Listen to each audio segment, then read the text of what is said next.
Há um motivo para eu, desta vez, falar aqui da mesa. O título desta sessão é sobre os parceiros externos, ou a diversidade de parceiros externos em África. E eu considero que o meu irmão Assis é demasiado competente para esta sessão para eu ter a veleidade de pensar em fazer eu próprio uma apresentação. Cabe-me, no entanto, também como parceiro tradicional, português, mas também como colega académico, fazer alguns comentários e falar um pouco sobre o caso do Brasil. E por esse motivo, acho que o devo honrar dando o pódio apenas a ele, falando eu da mesa. Espero que não se importem. Bom, primeiro fazendo uma apreciação geral sobre os BRICS. Para não deixar para o fim a conclusão, digo já aquilo que considero ser o caminho devido na relação com os BRICS. Deve ter dois pilares. O primeiro é desmistificar os BRICS. E o segundo é defender o interesse nacional.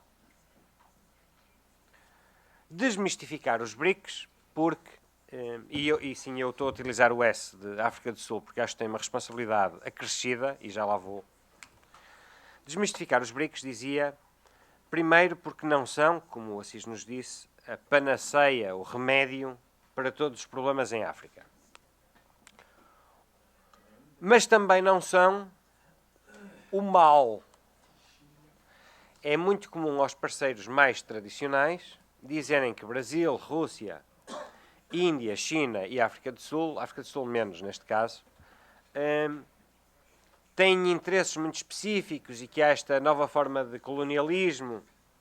Não é impossível, como o Assis nos disse, que daqui a 10 ou 20 anos, ao olhar para trás, nós chegamos a essa conclusão.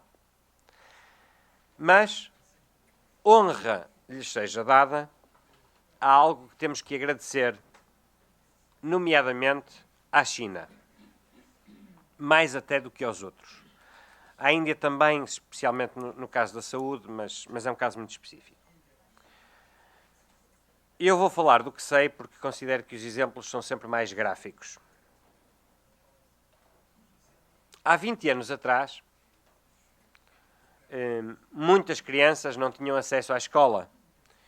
E aquelas que tinham, faziam muitos quilómetros descalças. E a verdade é que aqueles sapatos chineses, sapatilhas, como dizemos em português, que todos nós conhecemos, de plástico, que ao fim de usar 2 vezes cheiram mal e que são péssimos, sua-se imenso, são muito maus. Todos nós conhecemos lojas chinesas que vendem desses sapatos. E é muito comum a crítica da qualidade dos produtos chineses. Bom, eu acho que é importante dizer que não é bem assim.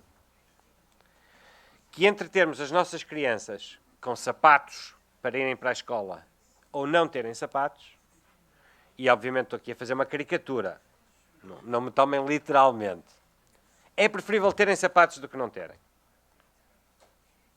E o que eu quero dizer com isto é uma análise de mercado, ou seja, face a um reduzido poder de compra de muitas populações africanas, não havia acesso a bens considerados quase básicos para o acesso ao desenvolvimento. E a China deu isso. E acho que é legítimo reconhecermos esse papel à China. A China transformou a nossa maneira de pensar no mercado africano. E devemos estar agradecidos. A grande dúvida é se nos mantemos nós próprios crianças agradecidas ou se crescemos e decidimos o que é que nós queremos agora para o nosso futuro. É esse ponto que gostaria de falar. Ou seja, acho que o dinheiro fresco chinês é bom, foi excelente para garantir o acesso a uma quantidade de produtos por uma grande parte da população que até algum tempo atrás não tinham, mas acho que é chegado o tempo agora de uma nova independência. O tempo de tomar o controle do investimento nas nossas nações.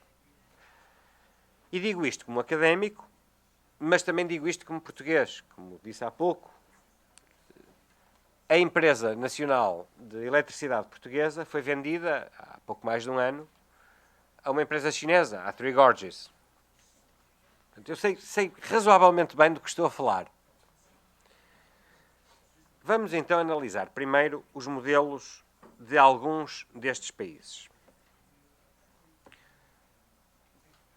Todos nós sabemos, e o Assis já o referiu, que o modelo de cooperação russa tende a ter um enfoque muito forte na defesa.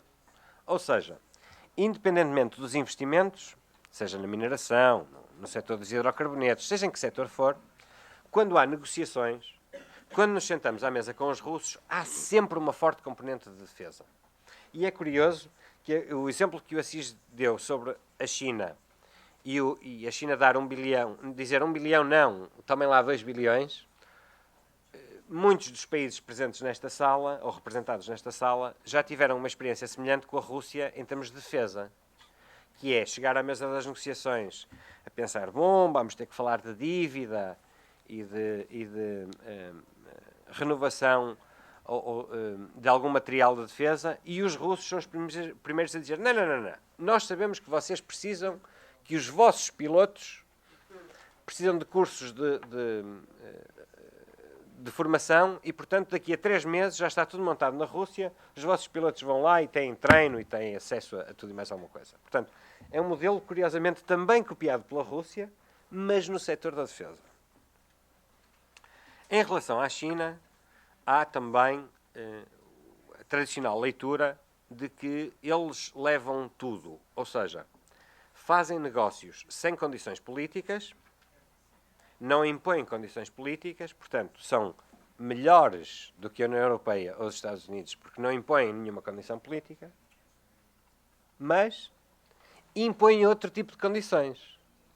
E essas são, na troca de materiais, minérios sobretudo, mas não só, também madeiras, metais preciosos, enfim, que retiram de países, dão linhas de crédito para investimento, mas adicionam condições em que têm que ser empresas chinesas a fazer esses investimentos.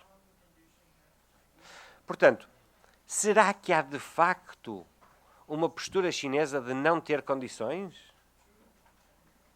Não têm condições políticas, não obrigam os países a cumprir certos patamares de valores e de princípios políticos, mas obrigam os países a cumprir certos patamares de desinvestimento na sua mão de obra.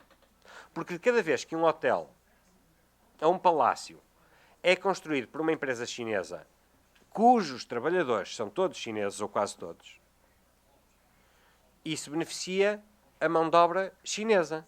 O que é legítimo, porque são eles a investir. Não devemos tomar isto a mal. O que devemos é dar o passo seguinte, dizer sim, se vocês estão a fazer um investimento, têm que ganhar com isso, mas nós também temos que ganhar. Não queremos simplesmente o produto. Queremos o know-how, queremos o saber como.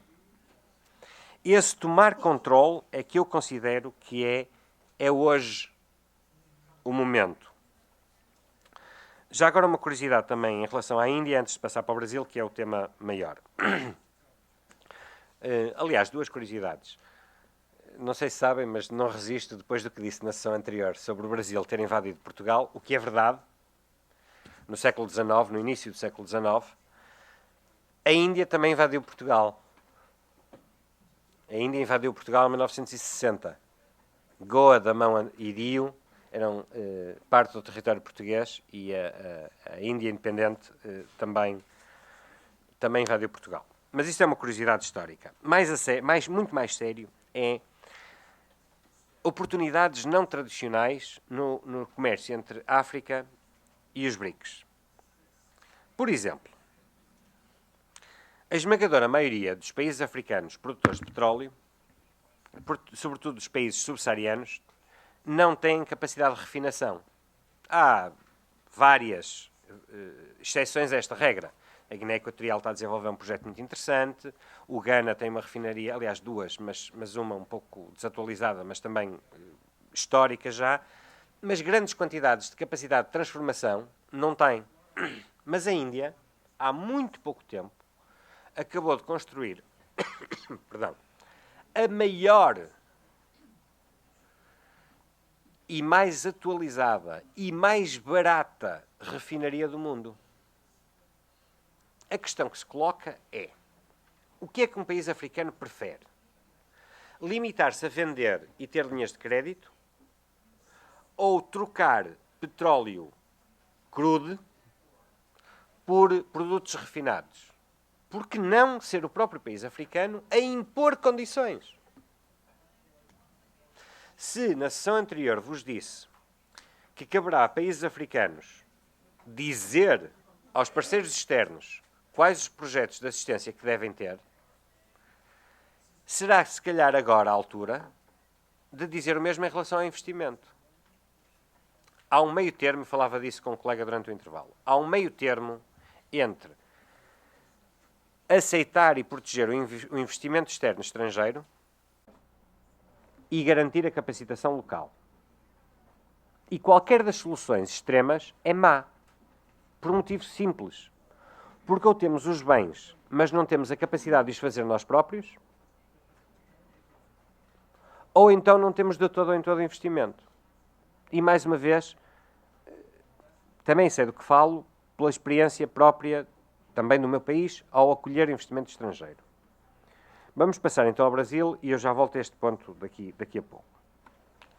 Como sabem, o Brasil é, fora do continente africano, o país no mundo com maior população de origem africana. E hoje, aliás, nos últimos 15 anos, tem-se falado bastante disso. Mas se tivermos uma perspectiva histórica, durante séculos, o Brasil ignorou isso na sua relação com a África. Ou seja, a relação era de África para o Brasil e não do Brasil para a África. E agora, em concreto, nos últimos 15 anos, o Brasil virou-se para a África. Bom, há 3 características que eu não vou qualificar, acho que vos compete a vós qualificarem, mas que eu gostava de salientar. A primeira é: